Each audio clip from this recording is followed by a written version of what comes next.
gloomy Tuesday. I'm here at the facility. It's been raining, sprinkling quite a bit. Last night was a lot of rain, which is crazy. But nonetheless, we are here. And this is the last Tech Tuesday prior to the Christmas holiday, which is next week, Monday, which is pretty exciting as well. And hopefully you guys are great, no matter where you are. And I'm live here on Instagram and also live with many of you on YouTube as well. So thank you so much for participating. And for those of you on Instagram, if you don't follow the Bisimoto YouTube page, please do subscribe when we're done. Good morning to you, Tech2sday. Thank you so much for joining. Hopefully you are doing well and staying dry and warm. Hello, 718 Mojito. Hopefully you're doing great as well. Good afternoon, R3513. R35R13. Thank you so much, brother, for visiting today as well. Twisted Iron Performance. Hello, good afternoon as well. And hopefully you're doing great on this cold, gloomy, wet, rainy Tuesday. And for those of you who do not know, and I'll just remind you for those of you who do know, I do this Tech Tuesday every Tuesday that I can to give back. Because when I first came to the United States, I wanted to learn a lot about things automotive. I didn't have many people who were willing to help me. So I was not able to get really good, concrete, reputable information. I had a good friend of mine, James Johnson, who just helped me put my first engine in. And then above and beyond that, John Concialdi, bless his soul, the founder of AEM, was someone else who took me under his wing as well. Hello, Jonathan, who's right here behind me as well and tuned in. And so what I'm trying to do is be that person I needed when I was younger. And guys, I encourage you to do the same thing. If there's someone, you never know, who you can impact positively, whether it has to do with things that are mechanical in nature, when it has to do with art, mental health, whatever the case may be that person you needed when you're younger. You never know how far you can push that person or how successful that person can be with your influence. Hello, Chow Zid. Thank you so much for joining. Good evening, Captain Photo Bender, all the way from SA, South Africa. 1 of 5,000. What's up? Good seeing you as well. Dapper 710. I haven't seen you in a while. Good afternoon to you as well. And hopefully you are doing smashingly well. Love your screen name. So yeah, thank you so much for joining me, guys and girls from all around the world. Riley, how to say that? Riley D199 is asking for RWB collab. And that's my fault. Totally my fault that I did not have the opportunity to really share in detail the collabs we've done with Nakai-san. We have done what I refer to as RW Bisimotos. We've done 6 of those. And our most popular one being the one we did for Need for Speed as far back as 2016. So if you look back to the Need for Speed franchise and do a search for Bisimoto RWB, you'll see this vehicle that we created in collaboration with Electronic Arts, where there was a contest that was initiated where the fans of the Need for Speed franchise in regard to the gaming environment itself, or the gaming atmosphere, was able to put together some suggestions on what they would like to see for an RWB vehicle. So we were tasked with the opportunity to build a turbocharged wide-body RWB classic. So that 911 was pretty nice, and it was in the game. You could race it if you have access to that one RWB that, hardcore real-life celebrities like Magnus Walker were there, who wrote to me this morning, by the way. Bless his soul. We had the opportunity to have Ken Block in that as well. Let's see, who else was there?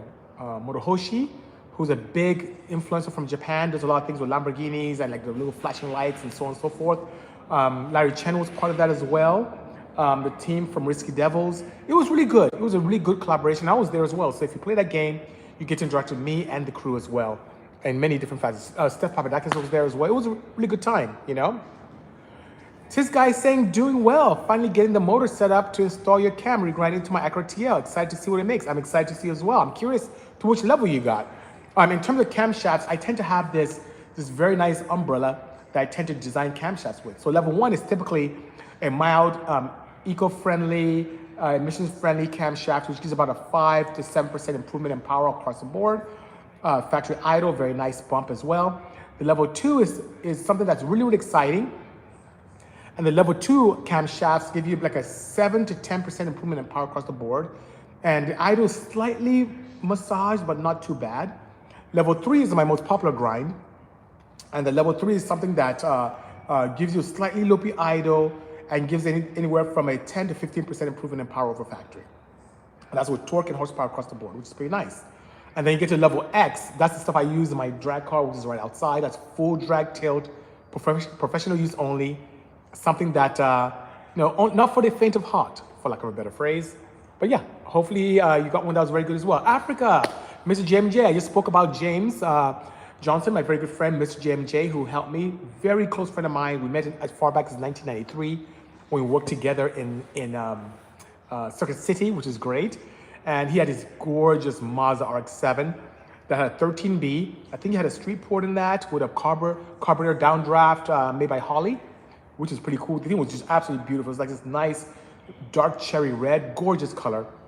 And he taught me how to put my first engine in. Even though he wasn't well versed with Honda tuning, because he was so comfortable working on V8s and on his own rotaries, it was pretty straightforward for him to teach me the ropes in terms of that. So I owe him quite a bit.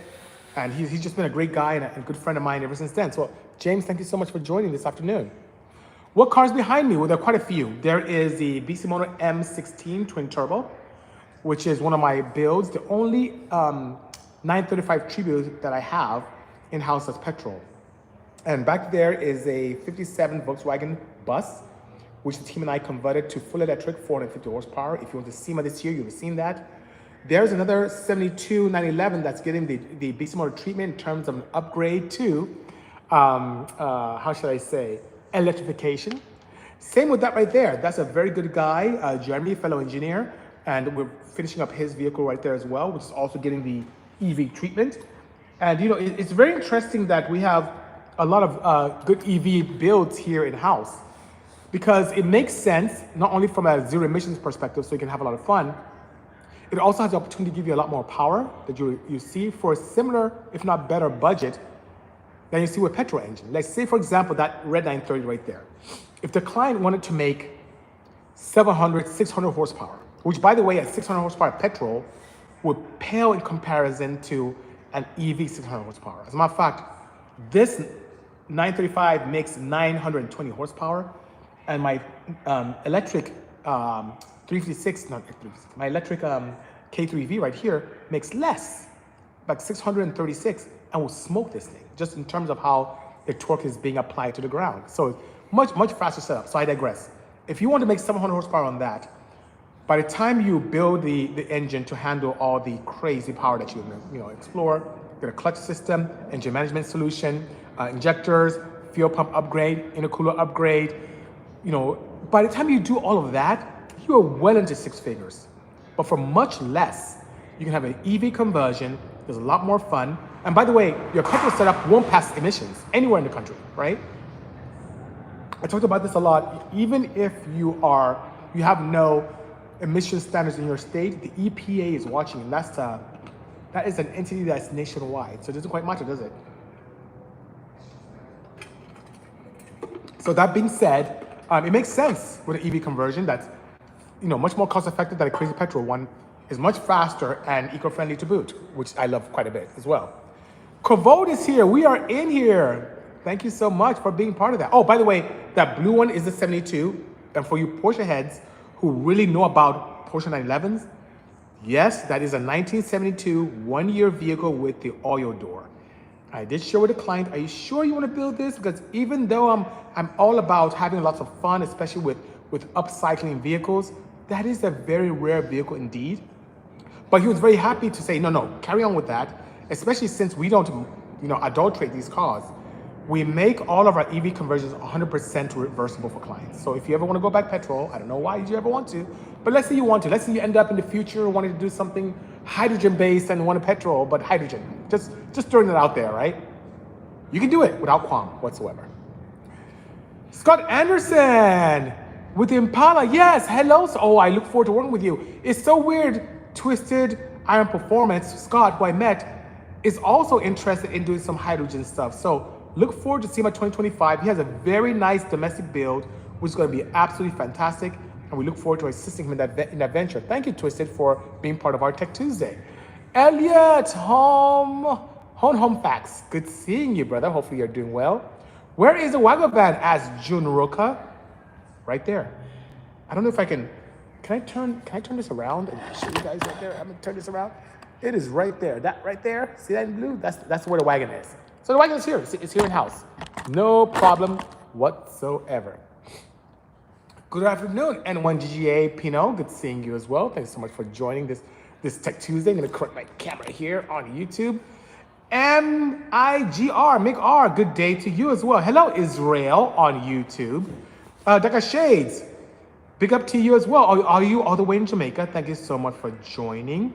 What are your thoughts on the K24W out of the Japanese Honda Step Wagon? I have not seen that engine, but if it's anything like the K24Z, I'm a fan. That's what I have in my wagon. That's what I had in my 2012 Civic that made 4 figures as well. That's what my one good friend and also one of my fabricators, Sam Rothschild, also has in his as well. And one thing I like about that is the intake flows very well, better than any K series, believe it or not, if you do the flow numbers and testing. The exhaust is a little bit limited because it has a single port, which is designed to be able to attach a catalyst to it so it can light off those catalyst opportunities much sooner and have even ultra low emissions based upon that. But what it also does, it provides the most perfect platform to bolt on a turbocharger for amazing spool and compactness. So I like that setup a lot, you know? Dr. Shades says, looking to make it a reliable 600 horsepower, what should one do first? Dr. Shades, let me know what engine. Is it the same K24? Is it something else? Let me know and I'll come back to you and answer your question properly. Have you ever worked on a W16? Mohashid, I've seen W16s in some of the Bentleys. I've not had the opportunity or honor or pleasure of working on those. Not quite yet. Yoshi Build, hello, good seeing you. We love you, says Tukoru. Love you back as well. I'm out of the loop. I'll check them out, says Riley199. My pleasure indeed. Let me know what you uncover. Ryan Shamlas, good afternoon, sir. It's been a while. Hopefully you're doing well on this gloomy, overcast, slightly wet Tuesday. What is the car model in your backside? The one that's right behind me started its life as a 1976 Porsche 911 or 930 and now exists as a Porsche 935 M16. If you look up Porsche 935s, you know that they were very popular vehicles to get built for Group 5 racing in the 70s and 80s. This was the answer that an American company had in regard to what Kremer was doing in Germany. I was able to source the original molds, pull molds from it, and then graft it onto that 930 chassis, and that is what that is. It makes 920 horsepower, runs on ethanol, twin turbo, liquid to air intercooling, just a blast. Okay, tip of the week, Kovolt, which I love. I love when he shares some insights. Look into Model 3 standard range packs in junkyards, not for conversions, but for home energy storage. It's like 63 kilowatt hours and as low as $9,000. EVTV makes controllers for grid ties. I saw that. So Kovolt is so weird. I have one right there in the corner. Well, not standard range, but I got a, what's it? I'm trying to get the exact nomenclature right. I have not a standard range, but an extended range, but it's not what it's called. It'll come to me. But I have the one that has a lot more storage, a lot more kilowatt hours than the standard range or standard range plus. So I have the much long range. There you go. Thank you. Long range is what I have there. And you're absolutely correct. It is not a very modular setup for conversions. I got that to do something crazy. Unless you're building a long bed truck, then have all the fun you want. But yes, for home grids, it is perfect. And I didn't know that EVTV makes controllers and grid ties.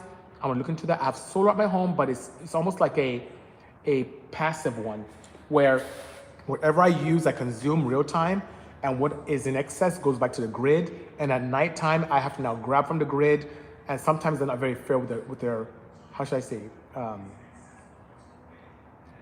pricing plans. How about that? And it ends up being not even a net zero.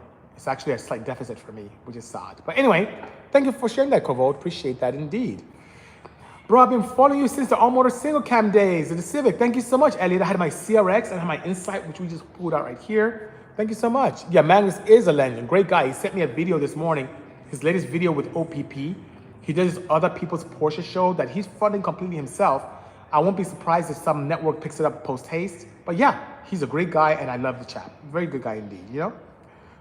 Yo, BC says MSU15.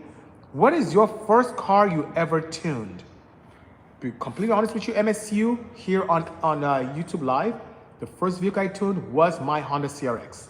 So for those of you who don't know, my very first vehicle that I modified and had the opportunity to have a lot of fun with in terms of racing was a 1988 Honda CRX HF, which I picked up just because I wanted something that was a very pleasant, economical, and reliable student car. Never thought I was going to do it for performance. Never cared about HFs being the most lightweight CRXs of the second gen that ever existed. Never thought about any of that. I just wanted something that was cost effective that I could afford. And because it was a base model HF or high fuel efficiency model, it was sans radio, sans air conditioning, had a multi-point fuel injection with a 1.5 liter 8-valve head. So it made it horsepower in the 60s. It wasn't very, very powerful at all. And that was the first car I ever tuned. And as I got into an MSU 15, I had the opportunity to play on my car and tune mine because people kept blowing my engines up on the dyno. So I had the opportunity, like, how hard could this be? After some guidance from John Concialdi from AEM, he convinced me to take out the fuel injection, go with side drive from Cooney's, initially 40 millimeters, and I ended up going to 44s. And it was a lot of fun. And that allowed me to not only know what to do to make my car go faster and faster, but it also gave me the background I needed to be a better tuner when it came to fuel injection. Because I understood what happens when you first open the throttle, right? When you blip a throttle open, very interesting things happen. Air, of course, being a fluid nonetheless, is less dense than fluids themselves, than liquid fluids. So let's say gasoline in this case. So when you blip a throttle open and air gets into the engine, guess what? The fuel can inject as quickly.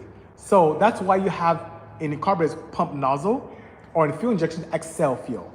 So I understood concept with carburetors because when you floor it and you have that slight hesitation, uh-oh, it's running a lean, you can see it with your meter, you'll have the opportunity to squirt in fuel quickly to catch up with the air and give you a mixture that's very smooth.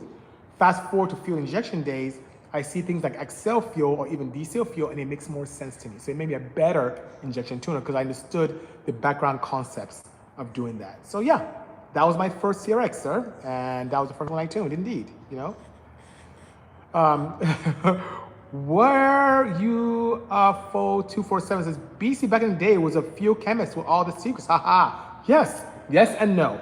So, what he is referring to, or she, I don't know your gender, please forgive me, but what this individual is referring to is back in the day when I actually had the opportunity to make my own fuel as a chemical engineering student. And I understood the need for anti-knock agents in fuel. And anti-knock is what prevents you from detonating, right? So if you're running a race car or a vehicle with a lot of boost or nitrous and you want to be able to only ignite the mixture when you want to via spark plugs and not because of a hot combustion chamber or hot combustion chamber setup or even high compression, igniting it and destroying things, you want to run high octane fuels. And just to give you a little secret on how really high octane fuels work, it slows down the burn. That's all it does. So fuel companies add these components to allow that slowing down of the burn so you don't pre-ignite, right? You can use compounds like benzene. That's a very good anti-knock agent, but it's also a very strong carcinogenic, meaning it can cause cancer if you start inhaling or playing around with it. Acetone is a good one as well. Tetraethyl lead, another carcinogen, but also a very popular and very good anti-knock agent. So being armed with that knowledge, and at the time, guys, please don't laugh, but at the time when I was in school and gasoline was maybe $1 a gallon, and race fuel was like maybe $5 to $6 a gallon for proper race fuel for like, you know, C16 or C14. And as a student, that was a lot of money for me. So knowing that I could make my own anti-knock agent or my own high octane fuel, why not, right? So what did I do? I took some tetraethyl lead that I was able to buy from a side up. You can either make your own tetraethyl lead or you can buy it from chemical supply stores. A little bit of benzene, of course. And I added a little bit of toluene. Toluene was another anti-knock agent. And it's been a while, so I did kind of combine them at volume to get the proper anti-knock agent. I went on the dyno and had the opportunity to test it, and it worked well. So now for a little over $1 a gallon, I was able to make my own race fuel.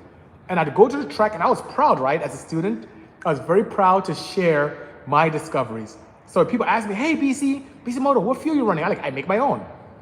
Unbeknownst to me, I had competitors who thought I was cheating, making some kind of exotic fuel that can give me some kind of edge, and it wasn't the case. I was just trying to save money as a student. There were no oxygenates in there at all. I didn't even know about oxygenates at the time. I didn't have any olefins, nothing about nature. It was just anti-knock agents added to, I think it was Chevron 91. And I was fine. But as I kept winning races and doing well and qualifying very well in drag racing, people were complaining. And then I remember Mike from IDRC, who, if you guys know D Sport or Drag Sport, Mike Ferreira, had a sanctioning body known as International Drag Racing Council, and had a very nice series that paid extremely well for racers. When you race there, you make some good money if you won up the ladder. It's always just a very good time, very professional. I attracted a lot of great sponsors. You know, we had a great time back in the day. Based upon very popular complaints, I was banned. It was a BC rule, one of many. I was banned from making my own fuel. Do you know what the irony was? By all means, the irony, where you are fool 247, was because I was forced to stop making my own fuel and start buying commercially available VP fuel. The VP fuel was better and had oxygenates, and I got faster. So irony is, to my competitors who are complaining about my advantage of making my own fuel, a crow, because I got faster using commercially available race fuel. I was even better. So one tidbit that many of you may have heard through some of the outlets out there, media outlets, is when people were protesting and they was messing with me so badly, I had the opportunity to play around with scents added to my, fuels. So I'll use very thin oils that had very short carbon chains, which was still combustible. And then I added a little bit of acid to break down those chains to change the smell, because the human range of smell is very narrow, unlike what you may see with animals or dogs in particular. So if you break down certain chains, you can have something smell like fruit punch, and you break down a few more chains, it smells like chocolate. Some of mine smelled really bad, so it wasn't good. But I was able to get grape and I think kind of a fruity flavor, and then added that to my fuel. And then when I ignited my fuel, it smelled like really fruity, and it pissed people off even more. And yeah, that's when I got banned, because it was just people just mad at me. So, oh, he's doing something. I was just having fun, saving a buck, having fun, messing with people, because when I start my car, it smelled like grapes, and it was cool. When I smelled like punch, it was great. But yeah, had a lot of fun back in the day. It was a lot of fun indeed. Wow, great, a lot of great questions here on YouTube. Thank you so much. Let's see. Question 2. I have a 2015 Fit, which is GK, right? With a Bisimoto axle back. Oh, those are nice. I recently got a check engine light for injectors. Could seafoam be a potential for fix when replacing injectors? What you have to do is first find out what your code is. Because with injector, it may not just be cleaning, which many times it may not. You have more of a lean mixture code if that was the case, which I guess that could happen if you had a clogged injector. So first thing to do is to plug into your GK a scanner. See what it says. It could be everything from a excessively lean mixture, excessively mixed mixture. It could be your limp mode for something else. There's so many, it's just you're stabbing the dog by just thinking it's injectors by itself, okay? So you say, for injectors, let me know what code that is, and the code should point in the right direction. Also, it could be something intermittent with the harness, you never know. Or a bad injector that's clicking not properly. It could be so many things, but exact code will give you that insight indeed. I hope to run to you in Vegas sometime and show you my Fit. She says, GK Squad, I'd love to see that. I'll be in Vegas for CES. So maybe that'd be a good time for me to check you out and see what you have. Pretty sick story. To know that story, says MSU15. And I followed your advice last stream and going to start doing a BC. Fantastic. By all means, do that. It should be good, you know? Luke Workman says, tetraethyl lead and benzene are awful to breathe. You're right. But do you know that tetraethyl lead is the primary component in commercially available race fuel? So when you have the race fuels and they're not leaded, which is a majority of race fuels, with exception of very few, that every company from Sonoco and VP and all these other companies sell, and Trick, they all have tetraethyl lead. And we knew that. I even knew that even further as I worked in a refinery in my final year in school. So yeah, you know. Do you know that at least 0.5 of fuel avoids complete combustion in crevice volume bounded area? Yeah, it's more than that actually. And if you're talking about combustion, that's one of the reasons why one of my secrets in building an internal combustion engine is to raise the ring lands as high as possible within reason. So if you see any of my custom pistons that Barry from Tron makes for me, and he'll be more than happy to do that for you as well, to really prevent those uncombusted compounds from happening. I tend to raise my ring lands so I don't get a lot of uncombusted elements around the ring, which hurts efficiency, hurts power, and you gain power by that. Yeah, there's so many small tricks you can do to reduce those crevice trapments, if you want to call it that, and have success as well, Luke. So thank you for sharing that. You're absolutely correct. Let's see here. Like the LWB with the electro engine. I'm not quite familiar with that one. Yes, Ken Block, rest in peace by all means. Hello, Boy 2018. Love your work, says Really. Thank you so much, sir. Appreciate that indeed. Thank you, thank you, thank you. We need that H-Series header back, says Sal Papas. Thank you so much, Sal Papas. So Sal Papas brings up something that's very, very important to me, and something that helped me tremendously. And it goes back to what I used to design exhaust manifold headers for internal combustion engines, especially Hondas. And do you know that all the top record-breaking Hondas of the time ran my setups? From Jerry Mikulski, that's how he got into 9 Series Prelude, using my header units and design, to what's her name? Leslie Durst, who also with my header designs was able to just go crazy with 9.7s in a B series, to of course my D series and eventually my H series, F series as well. It was really the header to have back in the day. What made me stop were two things. One, knockoff companies, which were absolutely horrible. They'll take my technology, knock it off, not even using a good design, not even knock it off well, and then people would go and buy the knockoffs. Secondly, the knockoff companies even went above and beyond to show that their knockoff was superior to my original, which didn't make sense. The gentleman who did that test years later confessed to me at PRI that he was so sorry that that test was bogus.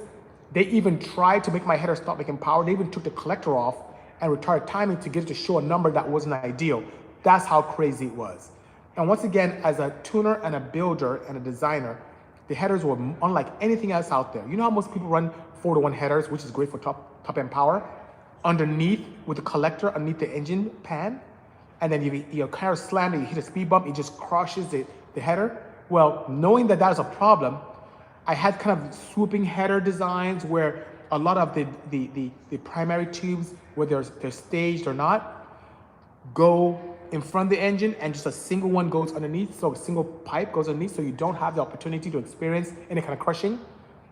A lot more technology I put in there to be able to have a 4-to-1 behave like a tri-Y where you have mid-range and top-end power. I put in Venturis into the collector. And a Venturi is this device that is very nice in terms of fluid dynamics, where when you take a cross-section area and rapidly decrease it and then increase it gradually, there is a pressure differential that allows an increase in velocity across that medium. So I put that same technology, which some people see in carburetors, some people see in intake pipes, I put an exhaust collector, and boom, picked up power, and people had the opportunity to get bottom end and top end nice. Something knockoff guys didn't do. They just didn't put that in. In addition to that, as a tuner, who of you tuned that hate jacking up cars and trying to reach underneath to put an O2 sensor? What I did, I have O2 sensor bungs right up top, past the collector, which exists in front of the motor. So if you ever tune the car, all you have to do, above and beyond the standard one which exists in the bottom of the pipe, you can reach into the engine compartment, take off the cap and put in your O2 sensor and be done. So it's like, it's good to be a builder, tuner, and designer and be able to solve problems that you inherently had and allow individuals to really benefit from that. And so, Sal Papas, yeah, I should bring it back. It's just that I don't feel like dealing with knockoff companies all over again. It just wasn't a pleasant experience at all, you know? Oh, nice, stage 3. Oh, you will love the level 3 test guy. You will love it indeed. You're gonna have a blast. Blast, blast, blast, blast, blast. Phoenix, Arizona. Ew, GSB. Thank you so much for joining, D. Appreciate that. Hang out with James Brandon for a split second. No way. Split second. And this is coming from where you had Food 247. Split second was a fast team. It was split second. Cyber, they had some fast cars back in the day. You really bring me back, way back. Where you at, Food 247 says you're straight up guy. Thank you so much. Appreciate that indeed. Thank you. Oh, Luke remembers my exhaust smell like grape. Yep, that was good times. Yeah, I was trying to piss people off more because people were protesting and just complaining. I'm like, guys, let's just race. Don't run your mouth, run your car. Let's just race. Stop talking crap. I'm not trying to do anything illegal. I'm just trying to save a buck here. You know, who cares, you know? Oh my God. When you can swing by our R&D lab, it's going to blow your mind, old friend. Luke, tell me where. Where exactly are you? I would love to do that. I'd love to do that indeed. What a great Tech Tuesday. Thank you so much, you know. You were a car installer. It depends on what you mean by car installer. I design components for internal combustion engine for many years. Design everything from camshafts to piston domes to internal combustion components, play along with coatings. Then started doing a lot of tuning, like calibration tuning for a lot of individuals and companies as well. Also build cars for major OEMs to showcase their wares in the auto show. We talked about a Honda Fit that has our rear end in it. And you know, I did a couple Honda Fits for American Honda when they first launched it as far back as 2015. And now I'm doing a lot more conversions in terms of EV conversions for clients, both privateers and also companies as well. We did something recently, I think it was early this year or late last year for Apple Studios, which is great. And they had a great show with that as well. So it's just been fantastic, you know. MSU15 says, a wild thought. Do you think it's worth putting a turbo kit on a first-gen Boxster? And another question, since you're a tuner, let's say someone has a natural aspirated setup. Can I put an example BMW M14 turbos on the car? So here is answer to your question. Not only is a good idea, it's an idea that I've done myself. Right over there is my Trek car. It's a center drive Porsche Boxster 986 with a carbon fiber Cayman roof on it. So from a distance, it looks like a Cayman. If you come closer, it looks like a Cayman. But for those who know those vehicles well, just from the vents and the architecture of the car, you can tell it's a Boxster. Properly caged and all fun stuff. It has a 2.7 first-gen Boxster motor in there, twin turbocharged, makes 450 horsepower. Reliable as all night, nowhere near as mundane as a factory engine was. And yes, the factory engine did leave a lot to be desired. So yes, it works extremely well. Can you use N54 turbos? Very small, but yes, you can. And it'll still be better than its natural aspirated setup. And what's really good about that setup is that it's a flat six. You don't get any of those inherent fourth or fifth wave harmonics in there because it's a very well balanced engine. You don't have to go any crazy with any kind of dampeners or anything of that nature. It sounds absolutely fantastic when turbocharged. And being port injection is very easy to upgrade injectors and have bigger fuel pumps and even tune them with an aftermarket standalone. So it's a win, win, win, win, win. Yes, you can, and you have a lot of fun doing it as well. Did you say Circuit City says absolute electronic mix? Yes, I did. Circuit City, where service was state of the art. We worked at store 42 out in Compton. Yeah, we do remember those days quite fondly. Dayton area car talk here reporting in. Good seeing you, brother. Thank you so much. What's my favorite 80s car? 80s? I love wagons. I just love Civic wagons. 88 Civic wagon, 89 Civic wagon. I just love them. I love them. I love Civic wagons. It's just utilitarian, looks boxy, looks pretty cool. I built a couple of them. I love them a lot. But in terms of something that's really kind of pimp, you can go wrong with also the G-Body 80s 911. So it's kind of a tie between the 911, 930 and the Honda Civic wagon, depending on what your flavor is, JDM or EDM. But I love them all. Love them all indeed. Okay. How do you like the new Corvette GT3? Awesome. The body lines look, it's almost like the GT3 should have been what came from factory. Call me crazy, I'm just greedy, right? Yeah, I love those indeed. I think they're pretty cool. Thank you, NSTR. Appreciate the kind words as well. Can't wait to hear back from you. I did send a couple of emails. Oh, I look for it. You know how many emails I get a day? It's crazy. Send me another one. I'll look for you in particular today. I get hundreds of emails a day. And as the team and I work back here, even Jonathan and I were here, we're trying to tidy up the back of the shop. And emails are coming in. I'm trying to answer them and delete what is not important. Send me another one. I'll look for it. Please, please, please, please, please, please. Have the EPA changed your ways of tuning petrol engines? Says oh yeah, youngster asked that question. Yes. The EPA not only has changed, it's prevented me from doing it. I just don't tune anymore. You guys remember when I used to do 2, maybe sometimes 3 cars a day? And when we have some extraordinary vehicles that clients bring here, I would show videos and post up. I even do competitions of, hey, what do you think it made? And the closest number without going over gets a prize from us. It was just cool. I don't do it anymore because we've had EPA agents come here to be very difficult. They don't want you touching anything that could be remotely close to emissions control. That means the only thing we can tune are off-road dune buggies. If a car comes here, it has to be a pure race car on a trailer, never seen a road. You can't drive. You have to have a trailer outside. It's just bad. So that being said, yeah, the EPA has prevented us from being able to do a lot of things, and they're finding a lot of companies and making scapegoats at a lot of popular companies. So that being said, yes, I put away from that completely. Hello from Turkey, Hamid, Turkey. Thank you so much for joining. Appreciate you indeed.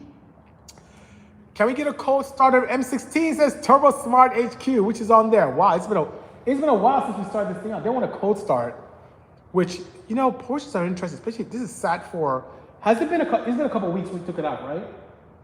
It's been a couple of weeks since we took this out.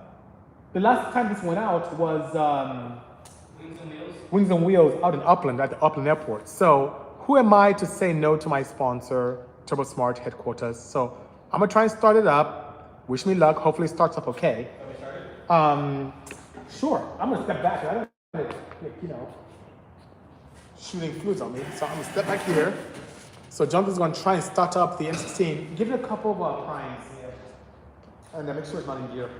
I don't think it's in gear.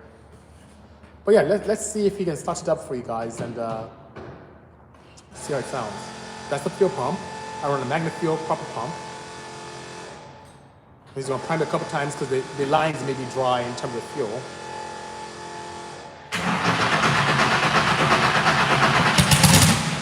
Okay, so let's try it one more time.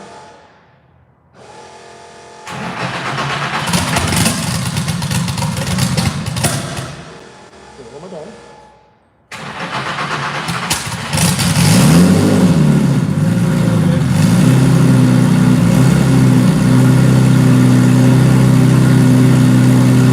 So it's sat for a couple of weeks. Runs on 2200 cc. I don't know if you guys can hear me. Yeah, thank you. Yeah, I don't think you guys can hear me. And we can power down the battery too. So it hasn't run for a couple of weeks. Last time we went was an event out in Upland, and it has 2200 cc injectors, which is pretty large, right? It's like almost natural gas injectors. But there it is. Started up courtesy of our friends from TurboSmart. And so in TurboSmart, it does have a TurboSmart blow-off valve and twin wastegates as well, we just turned it on. Another person turned it on again. Yeah, we just turned it on. So I hope that helps. Thank you so much. Gotta do a shoot soon. Yes, W4 for the win. Thank you so much. Let's see here. Will we get a BC 1UZ? I like 1UZs. Very popular Toyota engines out in the Middle East. It depends. I don't have a relationship with Toyota yet. A very good relationship. I did something with them a long time ago with some semi-autonomous builds. It was a Scion TC, self-driving. That was years ago. So that being said, yeah. If we do something with them very soon, it'll be able to happen. Let's see here. Oh my, so many great questions from YouTube. Hello, NAB Visual Design, you're on YouTube. Are you on both sides? Yeah, it does sound great. Thank you so much. Come to Gears and Grinds in Somerville, Nevada. They have Concept meet here. How often? Because I'm gonna be in Nevada, like I said, in January. Let me know. I'd love to come check it out. I don't know. I don't know if I'll take any of my crazy cool cars. Maybe I'll take something that'll be fun. That'd be good indeed. There's a big chance I'll be moving to Spain. Oh man, I'm curious how the automotive is there. And Migar, I have a very good friend, Gina Jorge is her name. She used to be the head of advertising and marketing for Acura. She just moved to Spain recently, so I have a reason to go there.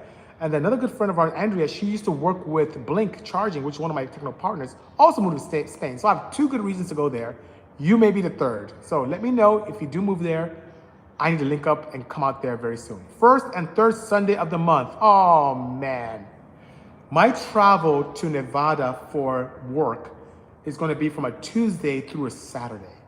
So GK Squad here on YouTube, I think I'm going to miss it, but please forgive me, Bunta 9086 says CRX for life, everything you need in a car, but something that the average $30,000 making American can buy. The hard part is keeping them on the road with California logistics. You're absolutely right. Not only that, finding clean examples of CRXs are also a very challenging task indeed. Hello, Renolando Baron. Good seeing you as well. The cleanest CRX I saw recently was at the Peterson Museum about a month ago when they had this wonderful car event. I think they were celebrating the 50th anniversary of Porsche. No, it wasn't that. It was the 50th anniversary of Porsche of the 911. It was an event called Drive with,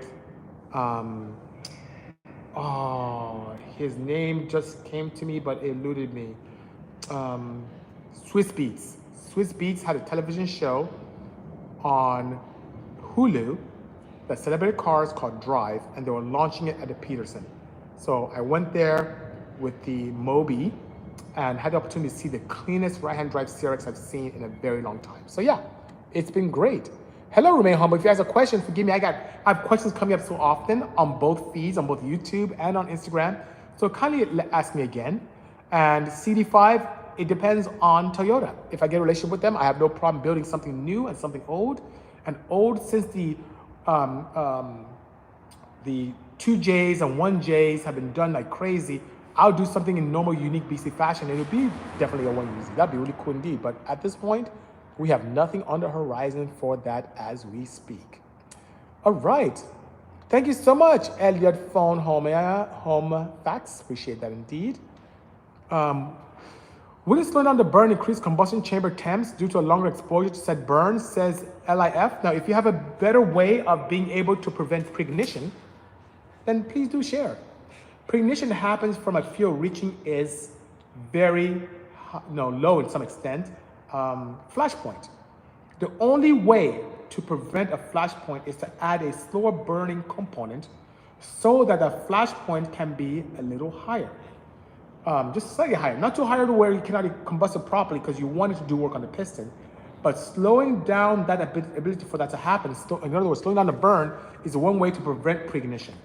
The faster it is, the easier it is to ignite. The lower the flash point, the more propensity you have for preignition.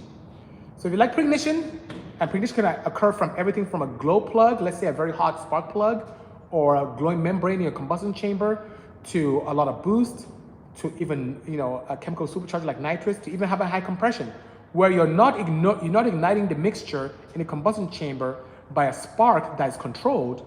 It's happening naturally because as you compress a gas, the temperature goes up, and by doing that, that fuel ignites. Oh, that's interesting. I had some crazy fireworks. The fuel ignites, and when that fuel ignites, guess what happens? It can ignite at the wrong time when your piston's on its way up, which can be very damaging. You can break rods, ring lands, you can expire your engines. It's pretty interesting indeed. Thank you very much, Sylvia Olubebe7. Appreciate the kind words. I come in to check my scientist friend, and it's all food topics. Thank you so much for supporting me, Ralph. Oh, Ralph, long time. How have you been, brother? Since the Nebo days. Appreciate your kind words indeed. It's so good to hear from you. Always great to hear from you, brother. Nice. Didn't know about the ringlands. Thanks for sharing. My pleasure indeed. Like I said, I'm here to share literally everything I know. And why? Technology continues to improve. What we know today, I didn't know a year ago. Next year, I'll know even more. So yeah, by all means. Okay, let's see here. Oh, so much love. Appreciate that. Want to apply well like Dixie did, the Venturi tremendously aided scavenging too. Yes, absolutely. That's the key. Scavenging is key. Think of scavenging effects like you standing on the side of the road and a bus or truck rushes past you, right? It rushes past you at velocity, you kind of feel that little pull. That's what happens with scavenging exhaust systems when it comes to one cylinder to an adjacent cylinder next to it, or in another vicinity, depending on how the pipes are paired. And why is that important? Because the way to making power is to get as much air, clean air, with appropriate amount of fuel in the combustion chamber. And sometimes, many times, when you're combusting through the Otto cycle, when you're having that suck, squish, bang, and blow, right? That's kind of the kind of layman's way of explaining what happens with the Otto cycle or the 4-cycle cylinder or engine. During overlap, ideally, and that's where the intake and exhaust valves are almost open at the same time, or quite open at the same time. You want to be able to scavenge as much exhaust gases out as possible, especially in your outward flow, or in the blow section of the Otto cycle. Having any remnants of a previous cycle, like exhaust gases still chilling in the combustion chamber as you're bringing cooler intake charges in, or it just makes for a less efficient burn, and you have the opportunity to make less power. But if you can, through exhaust scavenging, have a suction event during overlap where the exhaust from one system or one pipe pulls one particular cylinder you're paying attention to and pulls some of those exhaust gases out to allow for a clean mixture with the intake cycle, boom, you make more power. And that's how exhaust Design, scavenging, and efficiency can help you create more power. It allows you to have a more cleaner intake mixture upon suction, which is pretty cool. I saw you maybe 2 years ago in the pink and gray EV, which is right here, by the way, says Nicholas Burkowski. Followed you for a while in a few exits. I was in Mark 7. Nice, doing your turbo noises to get your attention. I'm sure I heard you, because even though that's pretty loud, it's not super duper loud. Well, yes, it is pretty loud. It's pretty interesting indeed. But yeah, NSX, thank you so much. I appreciate the kind words indeed. NSX Michael Mao, how are you doing, Mike? Hopefully you're doing well. Good seeing you. Hope the NSX is still running well. Happy holidays to you. This is the last Tech Tuesday before the Christmas time, you know, which is good. How does someone get in touch with you to bring a vehicle to you? Says Mr. Sinister 225, and also get an interview. So Mr. Sinister, you have to write to Lindsay, who's my administrative assistant. She does everything. I pretty much work for her. She tells me when to do things, tells me when to jump. I say how high. So her email is Lin, at bisimoto.com. So it's write to Lin at bisimoto.com, and she can schedule in accordingly. We have to create something crazy for SEMA 2024. NAB Design, who I met on Instagram, by the way, and is now here on YouTube, which I love so much. Very talented concept artist. Has helped me design things like my Model 3, the Bisimoto Jet, which is the plaid. He's just done, and we have something really, we have something really sick coming out for 2024 already. He did some stuff with the Rolls Royce for us that we have coming out. He's doing some stuff in terms of the Baby Moby that we have coming out, which is pretty nice. Corvo just asked about that. Coming on very nice and stuff. This is going to be my crown event, Crown Rolls Royce. And my goal, Corvo, is to launch that at a local Electrify Expo. So hang tight for more insights around the Rolls Royce Corvo. So it's going to be very, very nice indeed. Learning a lot. It should be a ton of fun. Okay, let's see here. That being said, time is flying. We're 50 minutes in. I do have to fly because Jonathan and I have a lot to do in terms of tying up the show. And the sun's out, which is good. We have to take advantage of it now before it starts pouring. I can't put many of my cars out there in the rain because it won't fare very well. But anyway, guys, thank you so much for joining. Enjoy your Christmas. Stay safe. I look forward to seeing you after Christmas, the day after. And yeah, let's talk about how that went and what we have to be thankful for. In the meantime, take care, everyone. Cheers and stay safe. Bye-bye.